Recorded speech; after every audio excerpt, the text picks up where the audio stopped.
Vector के बाद हम लोग स्टार्ट करेंगे 3D ज्योमेट्री। 3D ज्योमेट्री कहने के लिए अलग चैप्टर है, लेकिन वेक्टर के साथ ही ये जुड़ा हुआ है।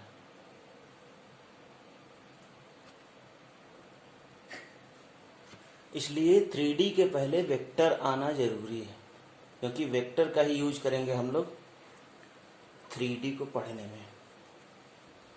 आप लोगों ने कहा कि सर समझ नहीं आ रहा है, वीडियो बना के डालिए, इसलिए मैं कोशिश कर रहा हूँ कि वीडियो के थ्रू इसको समझाया जाए। तो सबसे पहले हम लोग देखेंगे direction cosine and direction ratio.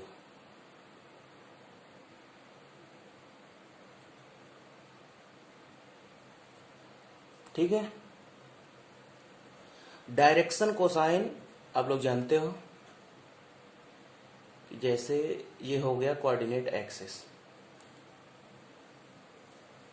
कोई भी पॉइंट ले लिया जाए P, कोई भी पॉइंट आप ले लो, आप जनरल पॉइंट को हमेशा कोऑर्डिनेट दिखाते हो x, y और z से।